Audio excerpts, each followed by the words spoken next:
Bonjour et bienvenue dans ce nouveau point actualité. Le point, on va débriefer des dernières news du Japon. Et aujourd'hui, il y a deux points qui ont en particulier retenu mon attention. Pour ce premier point, il y a au Japon, d'ici la fin de l'année 2022, l'autorisation de l'utilisation de la pilule abortive. Donc, petit rappel, ce que c'est cette pilule, c'est un moyen de mettre un terme à une grossesse, donc il suffit juste d'une pilule, pas besoin de faire une opération chirurgicale pour ça. Mais au Japon, c'est très rarement simple. Pourquoi ? Il y a deux points qui font grincer des dents, qui rendent sceptique cette décision. D'abord, le coût. C'est pour une coquette somme de 100 000 yens, soit 730 euros. Ce n'est pas non plus une somme faramineuse de 1000, 3000 euros ou plus, mais ce n'est pas non plus le prix d'une boîte d'aspirine. Mais mine de rien, 730 euros pour certaines personnes, ça peut être un obstacle pour y accéder. D'autant plus que, bien sûr, c'est une pilule qui n'est pas remboursée par la Sécu. Ne vous attendez pas à ce genre de service. Du coup, pour des personnes en situation précaire ou qui ne travaillent pas parce que c'est le mari qui travaille ou qui a des violences conjugales, ce genre de problème d'accès monétaire, on peut pas donner ça aux femmes. Et du coup, comment elles peuvent faire si elles n'ont pas les moyens maintenant de verser cet acompte ? Mais le point qui fait vraiment grincer des dents, surtout les associations pour les droits des femmes, c'est que le consentement du conjoint est obligatoire. Ce qui est d'ailleurs aussi le cas pour toute opération chirurgicale, d'avortement chirurgical bien sûr. Pour ça, il faut l'autorisation du conjoint. Mais du coup, on continue cet entretien de l'image patriarcale qui supplante celle du droit des femmes, celle le droit de disposer de leur propre corps, et de nombreuses associations se plaignent de cette décision. Pourquoi on autorise la pilule, mais on va dire le b.a.-ba de cette pilule, c'est qu'il faut une condition du conjoint. Et en plus, pour une somme non négligeable. Mais bon, on a pu déjà le voir, le droit à l'égalité homme-femme, c'est souvent compliqué. Mais c'est assez étonnant finalement, puisque quand on sait qu'au Japon, l'IVG est autorisé et légal au Japon depuis 1948. En France, petit rappel, on peut accéder à l'IVG depuis 1975, grâce à la loi de Simone Veil. Et en plus, en 1982, où on a autorisé en plus le remboursement et l'utilisation de la pilule abortive. Donc le Japon qui était, on va dire, précurseur dans l'IVG, est au final encore totalement en retard par rapport aux droits des femmes, au droit d'accès à cette pilule. On peut croiser les doigts si, entre-temps, avant l'application de cette loi,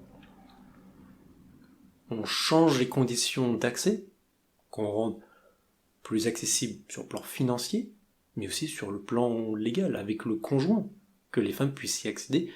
Parce que le gouvernement, les lois ne peuvent pas savoir quelle est la situation de la femme.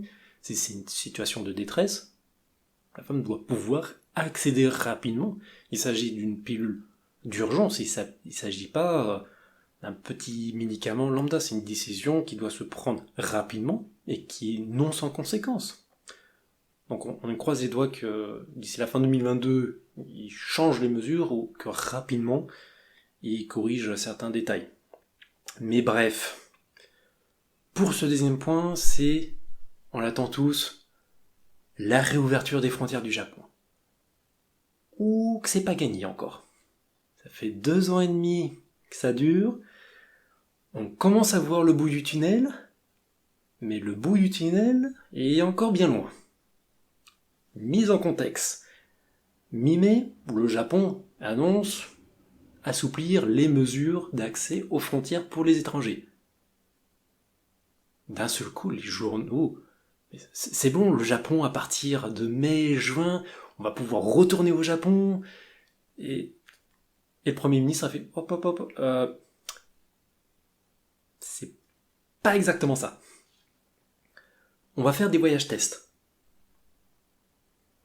Du coup, à partir du 24 mai, a commencé des voyages tests avec 4 pays, les États-Unis, Singapour, l'Australie et la Thaïlande. Il s'agit de voyages qui permettront au Japon d'évaluer ses capacités de réaction en cas de cas positifs, au Covid bien sûr. Et accélération, le 10 juin, 98 pays, dont la France, pourront aussi participer à ces voyages encadrés. Mais on peut se dire c'est génial. On peut quand même, avec certaines mesures, venir au Japon, en mode touriste. Oui, mais en même temps, quand on voit les conditions, c'est plus compliqué que ça. À savoir qu'il s'agit de petits groupes, voyages encadrés, vous ne partez pas en mode individuel et vous faites ce que vous voulez, un test avant et à l'arrivée, et une triple vaccination qui permettront à certains pays de se passer d'une quarantaine de 3 jours. Ok, bon, c'est des mesures en soi assez évidentes pour la vaccination, pour les tests et l'encadrement. Mais les autres points font vraiment penser à des mesures pas proches de la Corée du Nord. On ne dit pas que le Japon c'est comme la Corée du Nord, mais c'est extrêmement strict au niveau de ses voyages. Interdiction d'utiliser les transports publics, sauf bien sûr ceux qui sont prévus dans le cadre de ces voyages. Itinéraire encadré par un agent, un guide du gouvernement. Test de température quotidienne, test de Covid régulier et port du masque obligatoire alors que pour la population japonaise ce n'est plus vraiment le cas.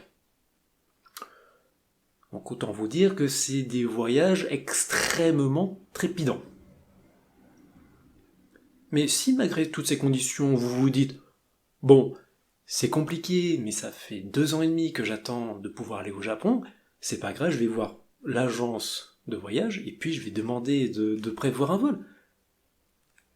Mais n'allez pas aussi vite. Faut calmer le jeu. Entre le 24 mai et le 4 juin, c'est 50 touristes dans 15 groupes qui ont pu y participer.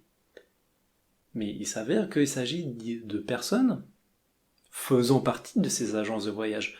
Un peu comme vous proposez une destination, une prestation, vous invitez des agences à venir voyager, à tester, voilà, dans le but de développer des liens de partenariat, de commerce. Donc ce n'est pas le petit particulier qui peut faire le voyage. N'allez pas voir votre tour opérateur préféré et demander un billet pour Tokyo. Attendez un petit peu. Mais c'est vraiment intéressant de voir que le Japon, avant le Covid, il misait vraiment sur le tourisme et le soft power. Avant le Covid, c'était 31,9 millions de visiteurs. En 2020, donc année des Jeux Olympiques, il prévoyait un pic de 40 millions. On sait ce qui s'est passé après. Touristes, zéro. Et depuis 2 ans et demi, on est un peu entre l'entre-deux. On peut y aller, oui, non, ouverture, fermeture, Omicron. Alors oui, on a dit ça, mais en fait c'est plus compliqué.